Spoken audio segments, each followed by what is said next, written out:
I'm Mike, and today we're working on a 2014 Mustang. We're going to be changing the front brakes. What happened was this customer's experienced pulsation. The car would shake a little bit, pedal would move up and down, you would feel a little bit through the steering wheel. Usually how that happens is when the brakes overheat and go cold, like running through water, constantly back and forth. It'll cause the rotor to warp. You can kind of see little black spots that's pitting from up and down, highs and lows. That will cause a vibration. So we're going to completely replace the rotor and pads. Pads are running low. Alright, so first step, we're going to take off the slider pins. Just easily take off these two bolts. They're the smaller ones.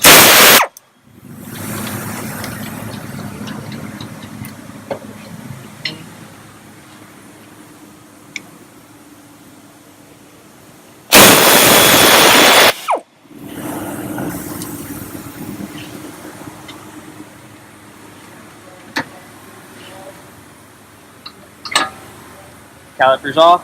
Alright, I'm going to hang up the caliper so it doesn't hang and doesn't mess up the brake line, doesn't cause any pinches, so I can keep the fluid going straight through it so it causes no problems with the brake pedal.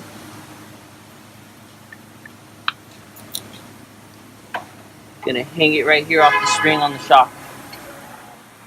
Alright, next we're going to take off the caliper bracket. There are two 15s in the back.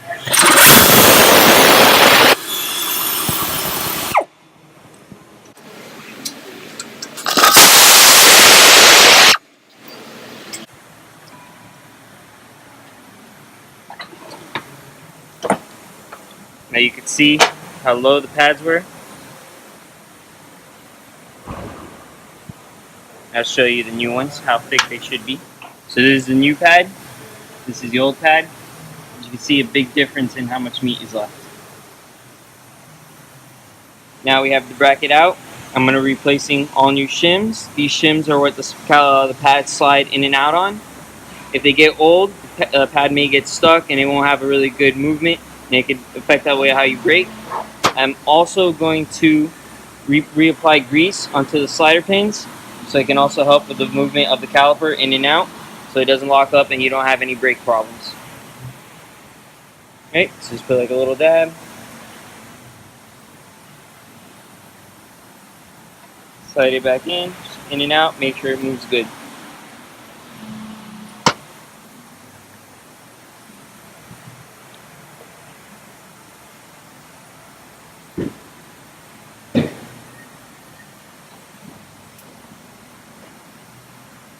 Alright, now we're going to be changing the shims.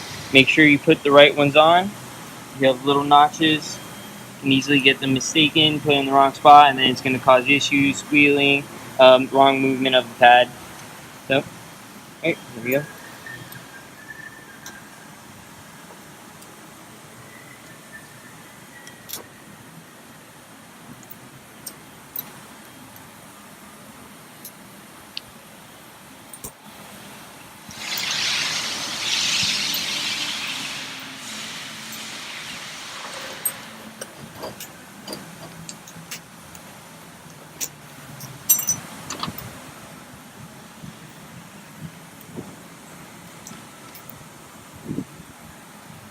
Right, make sure they're all flush, that they're all the way in. Alright, next we're going to be taking off the rotor. Put this little nut here, we're going to hit it off. It's going to slide off. This nut will stop it from falling off.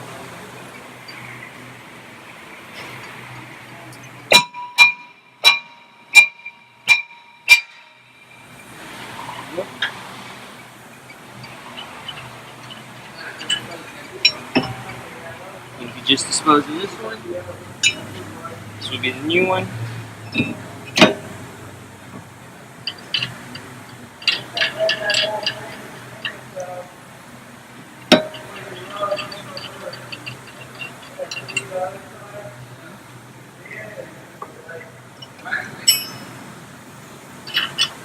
Now this will hold the rotor in place, so it'll be easier to put the bracket on.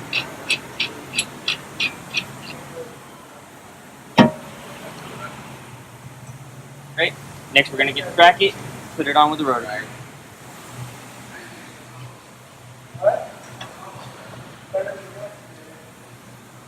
Put this, make sure you line up the two holes in the back.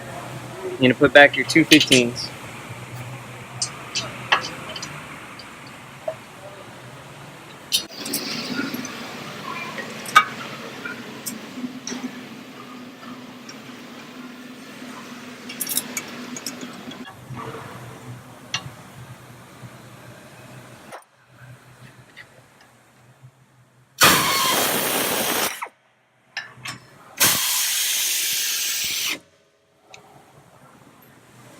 Always make sure you put the right ones in the right spot. Certain ones will say inside, outside. With these, you'll see a little tab right here. The little tab is the one that goes on the inside.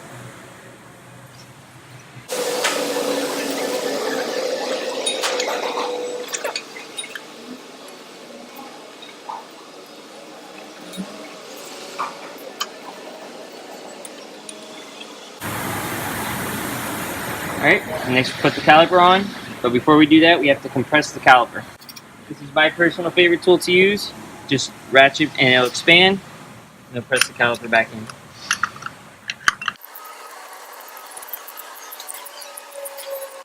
Keep going until it stops.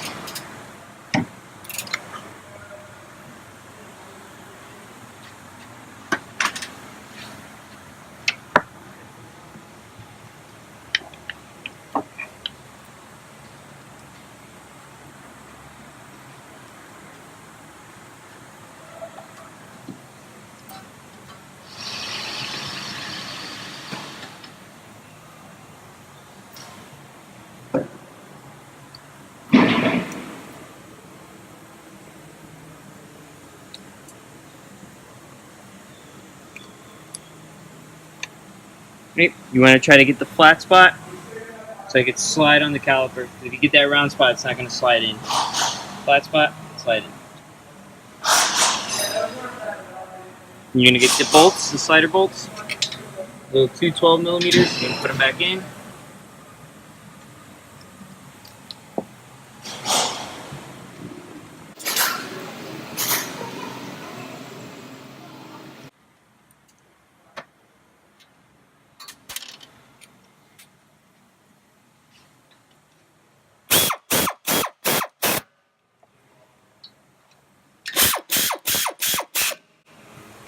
And that is it.